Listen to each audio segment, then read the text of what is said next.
is quite a few people who have been volunteering with me who is not able to make it today because of a prior engagement or it's just not a good day for them. So we are filming it. So if for some reason you guys would like to see the video again, please just let me know at the end and I'll make sure the video gets sent to you, as well as the other volunteers who are unable to be here. And if worse comes to worse, I'll schedule to do this all again, just as an extra reminder. But this is a meeting talking about our upcoming, really soon, how our classes will be structured and some goals that we have that we would like to start implementing regularly, honestly, starting next week, some of them. So I think it's easier to communicate to everyone at once than trying to tell everyone individually. So I really just wanted to make sure I stayed in contact with you and just let you know that I'm learning how this is all going. I know you guys are too. And I would like to stay more in contact with my volunteers because I really do appreciate you guys. You take a lot of stress and weight off of my plate each week, especially as a college student. Just knowing that you guys will be there and that I can rely on you. So I want to make sure to thank you guys for that more regularly, but also I want to be in better communication. So that's a little bit of what I'm trying to do here. So if you'll go to the next slide, I'm going to start off with our vision statement. I've already presented this when I first started this children's ministry goals, but I'm going to go over it again for those of you who may have not been there or might be new. So to start off, we have 3 big goals as a children's ministry. We, each week, want to teach the message of the Bible to the kids. First and foremost, we want to make sure that they understand what the Bible is saying. So that is one goal that we try to focus on every week. And we do this by teaching a lesson that is interactive so that the kids want to participate and want to be there. I think it's very important when a child wants to be present in class. If they are disengaged or they're bored or someone's just talking to them, like sadly I will be doing a lot to you today, they will zone out. If they will not pay attention, they won't even get the lesson. Everything will go over their head. And so we want to make sure that these lessons that we are teaching are interactive and they're moving, because that's how kids learn. Kids learn by being active, and a lot of them learn by physically doing things. So I have been really, really trying to make a point to do that each and every week. And then the other thing is at the end of every single lesson, I make sure that the kids remember what it is we talked about and remember the message that was given. So I will always go over the lesson in my class specifically. I will always go over the lesson, make sure to ask questions, make sure that if there was any miscommunication, I clear it up so that they're not leaving and that was a little confusing. What does that mean? Or they don't have more questions than when they came in. So I'm really trying to, I really have a desire to get these kids interested in learning. And these are the 3 reasons of how I've been doing that so far. So to sum that all up into a single mission statement as our children's ministry, it is that JCC kids will leave with the message of the Bible and a memorable experience from a lesson that is clear, and I'm pretty sure that says clear and interactive. So that is our goal for all of our classes as a children's ministry. So I will be going over during this meeting the ways that we are going to be focusing on these things more. So you can go to the next slide.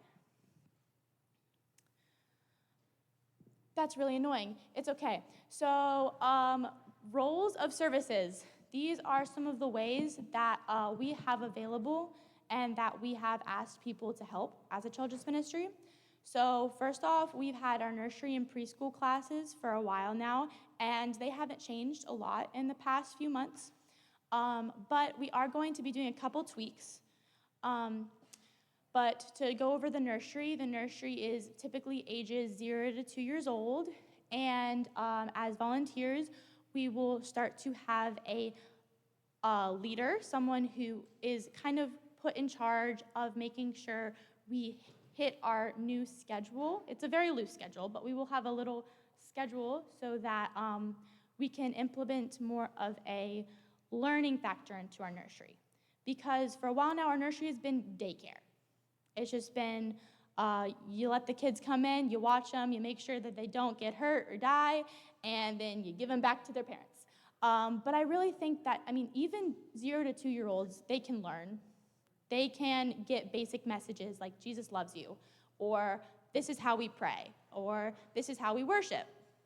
So we're going to try to do worship songs for each class, very basic ones with moves or just dancing. So that's one thing that we're going to be switching. Then I'm going to go on to the preschool volunteers. This is ages 3 to 4. Again, we'll have a leader and assistant.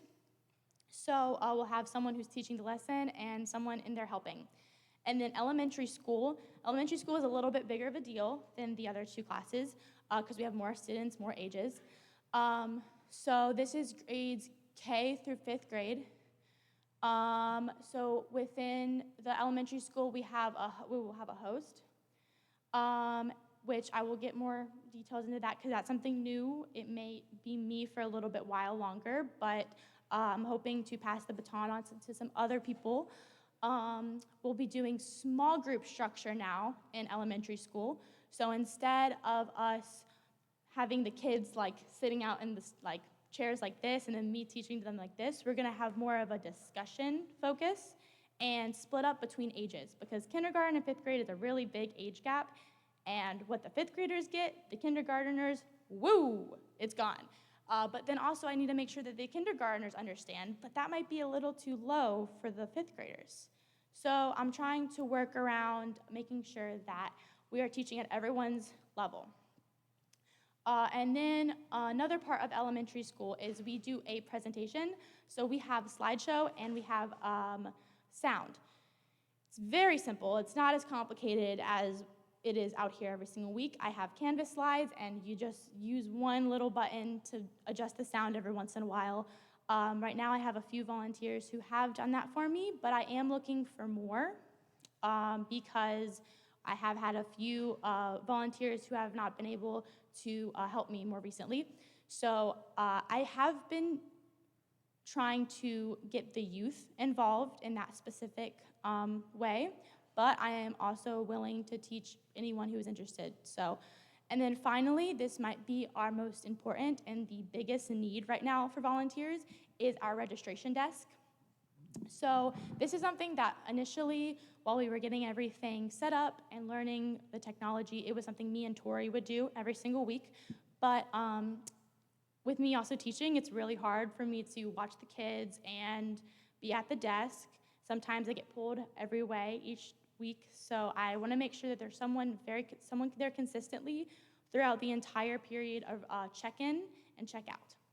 And this is to make sure that everyone who walks in is greeted, said good morning to, friendly smile. I feel like that's really important, first off. But then also make sure that the sign in and sign out goes smoothly and be an information center, knowing how the classes are set up. So if a parent is curious, they can answer the questions. Being someone who knows our different protocols that we will be talking about. So that's what our registration desk position is, and I have a few people who have started helping me with this, but we are looking for more. So if this is something you're interested in, please come talk to me or let me know, and Tori will be going over more about registration at the end. So if you can go next slide. I don't want to keep you for too long, so I'm going to try to go through the rest of the slides kind of quickly. So this is a system. It's called Services. It is a parallel or a different part of Planning Center. So it is a program that is directly connected to Planning Center, which Planning Center, if you don't know, is our new app program and our new communication program. And Services is a part of this program that we have chosen to participate in, where we can communicate with volunteers specifically.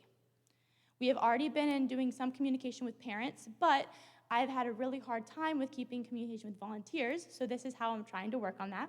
Services, it allows you to send out lesson plans each week.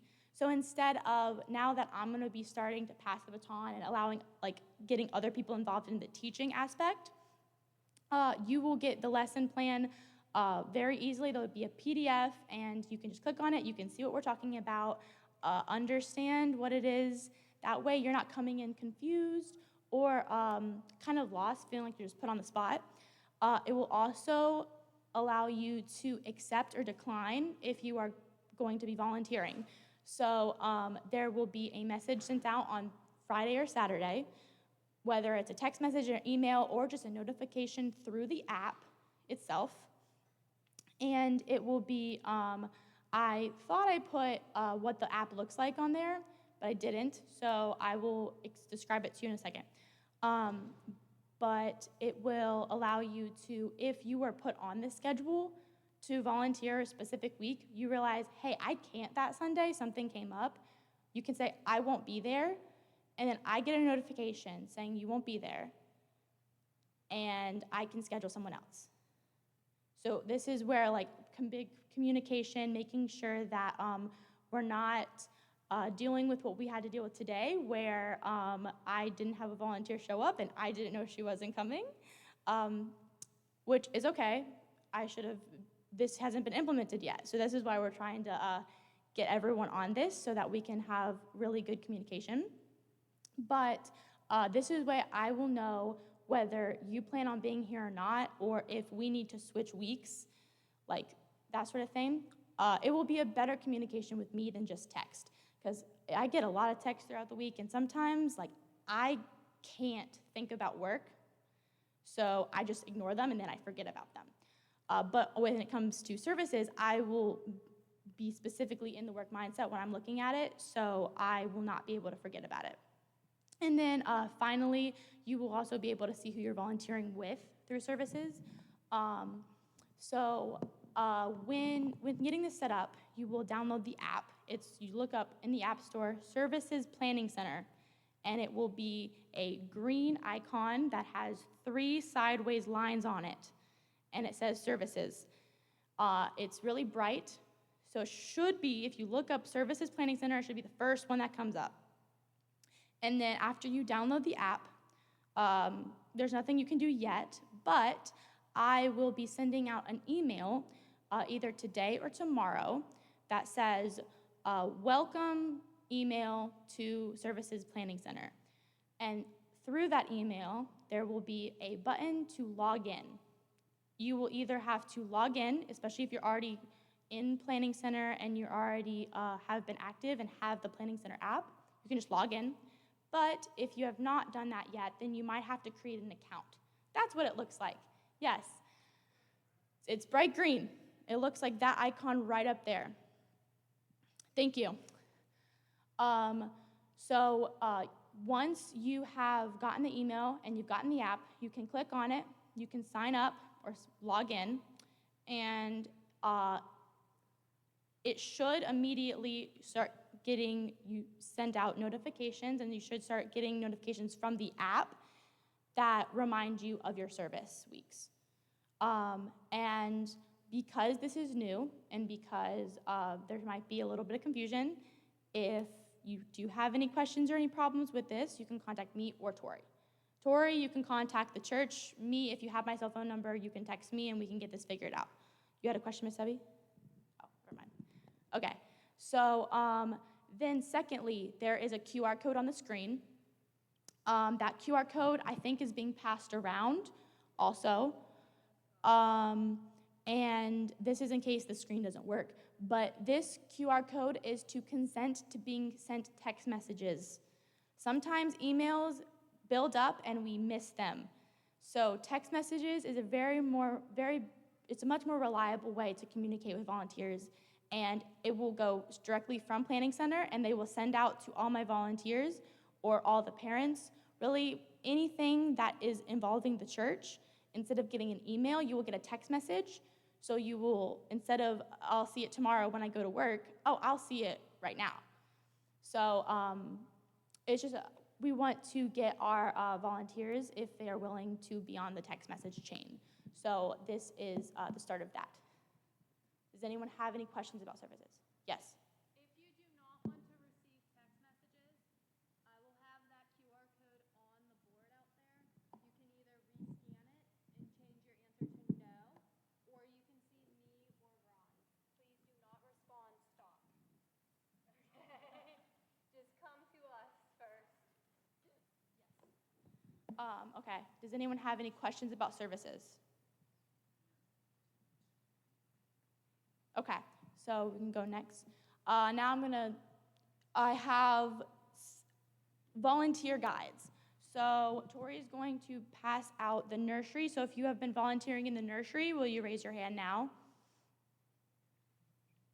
And this guide, it pretty much says everything you will need to know about working in the nursery. I have one for every single class. So this lays out everything very clearly, and these will include some of our new protocols as well. So to start off with it being nursery and us wanting to be more lesson-based and learning-based, we have a schedule.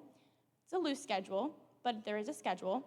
And this will have, when we do a prayer together, it will have in mind when we do our worship songs together, and when we'll do snack time. And so you can see the schedule written out on the paper. The goal of this schedule is just to be more structured and make time go by faster, because if you have goals of things you want to hit during that time period, it will not just feel like you're babysitting, it will feel more productive and make everyone overall happier. And then under the schedule, we have volunteer expectations. Pretty much all of these have not changed. There might be a couple of additions, but for the most part, they all have been what we have already been doing. And then we have a parent contact plan. This is something that we're starting to implement with our walkie-talkies with the booth. And for some reason, if a child is having a really rough day and they will not stop crying, or you can't get them to calm down, this is how we will be contacting the booth in order to flash a code that is on every kid's name tag. Every kid, when they get their name tag, it will be on their name tag, a little like 4-digit code. That, what? The number. Yes, the number. It's a number. Never mind. It is a number. It is a number that will be on every kid's name tag, and if for some reason that kid is having a rough time, we will walkie the booth and say, hey, can you please flash this number on the screen? And Anthony and Eric have it set up to where they can put it on the screen so that parents know, hey, my child needs to be checked on. So that we are not interrupting service, but the parent just knows they need to go back. That number is also on the parent's slip. So again, really important the parents keep that slip so they know if they need to come pick their kid up or not. So that is our new parent contact plan. It has not been fully implemented yet. Oh, it will look like that. So if for some reason there's a kid who's having a hard time, then a number will flash up on the screen like that. A parent will check their parent pass, and if it's their number, then they will go and check on their kid. We are still working on fully implementing this. I feel like it's pretty self-explanatory. We just need to remember if a kid's having a hard time, just walkie the number. But it will take a while for everyone to get used to this. Another thing that we have done is we are having a little bit more of a strict diaper protocol when it comes to changing diapers. I have it laid out there. I know that a new rule is you have to be above 18 or over.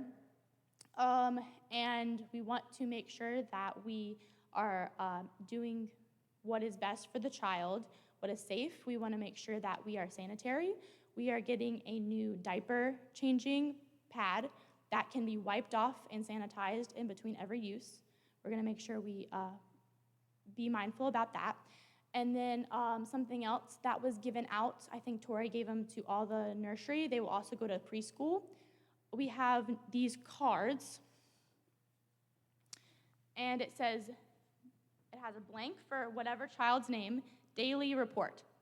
And this is a very generic report, just so we can communicate with the parents very clearly. If their child napped, we check next to napped. If the child had a snack, we check next to snack. If they had their diaper changed, we check next to diaper changed. And if there's any other notes, like maybe they got hurt or something happened while class happened, then there's a spot to write it underneath. But this is so we can not only, in the same way that I want to be clear with you guys and want to improve communication with you guys, I also want to make sure we're being clear with the parents and being very transparent. So this is for legal reasons, but also just so that the parents trust us and they want to bring their kid back because they feel like their kid's safe.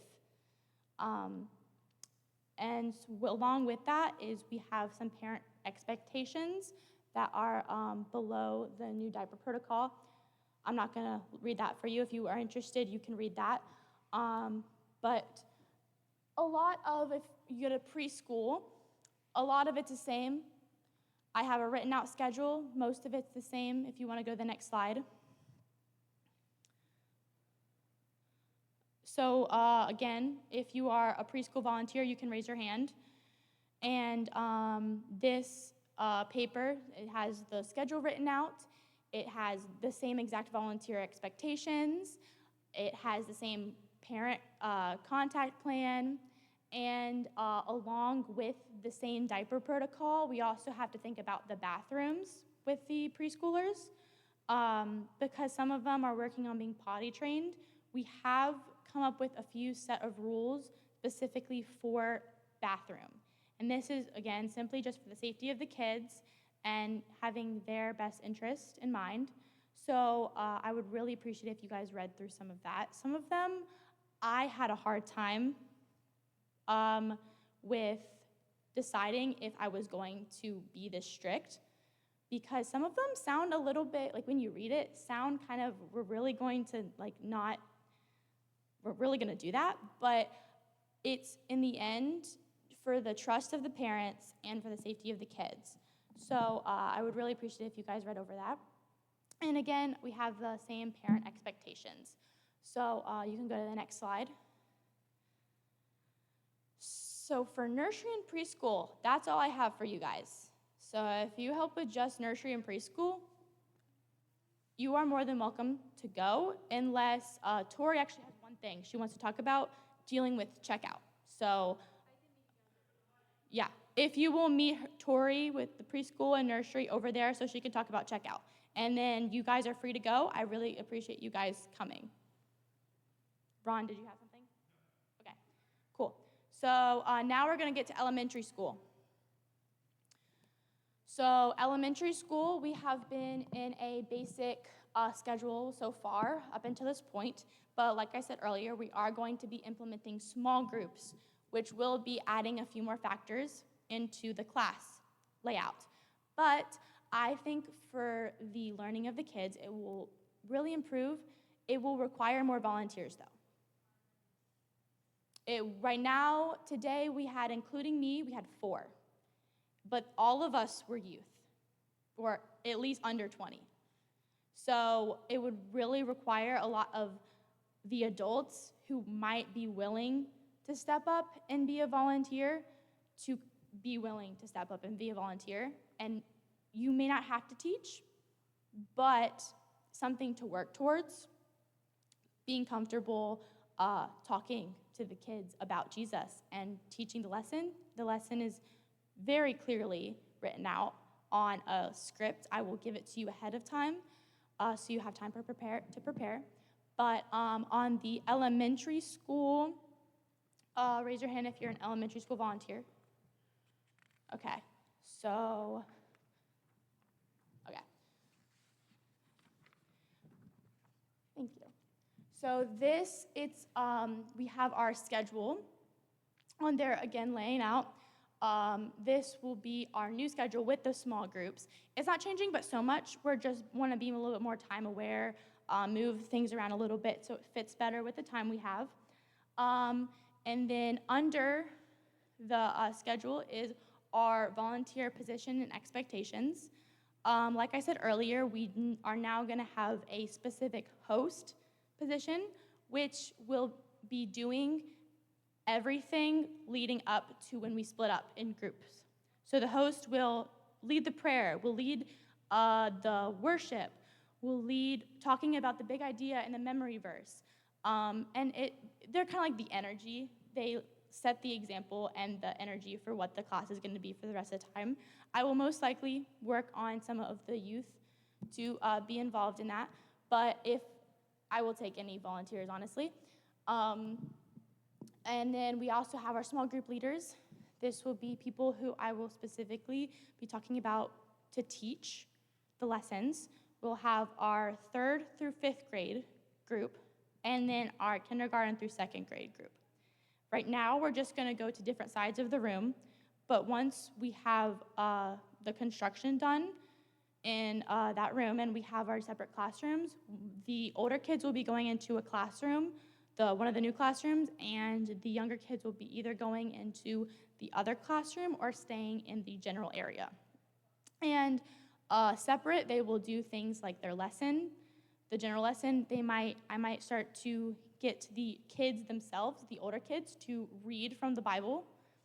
I will do more age-appropriate games and activities. And then, so the leaders, right now, I am going to be doing one of the classes. I will need someone who is interested to step up for some of the other classes. This will not affect how many times a week or how many times a month you volunteer. This will just be, hey, this week I will teach. So if you've already been volunteering in the elementary school class and that's something that you're interested in doing, one week, you're the week that you have scheduled already, then that would be cool. And then we also have our tech person. So we have the same parent contact plan underneath the volunteer positions and expectations. And we have our bathroom protocol. It's just no volunteer should be going into the bathroom with the kids. They just stand outside the door and make sure that they are not getting themselves in trouble or taking too long. And we have our same parent expectations. So as far as elementary school, again, if you have any questions about the roles or about any specific roles that you would be interested in doing, you can come and you can talk to me. Then if you'll go to the next slide. So now we're going to be doing something a little weird. So me and Tori are going to split up. Anyone who is doing registration desk specifically, Tori will be going through a brief run-through of all of the procedures and protocols, and you will be given all of the information because, it's a lot, but you will be the communicators to the parents, so you will have to know a lot of the protocols for all the classes. So Tori will be explaining all of the registration stuff, and then I will be taking elementary school and tech volunteers to the Kidsburg elementary room so I can show you how to do the technology portion so that we have more people who know how to do it. That may not be what you do each week, but I just want to make sure in a pinch you know how to do it. So if we want to go ahead and do that, Tori, are you going to take them or are you going to bring it in here? Okay, so registration, stay in here. We're going to go on a field trip.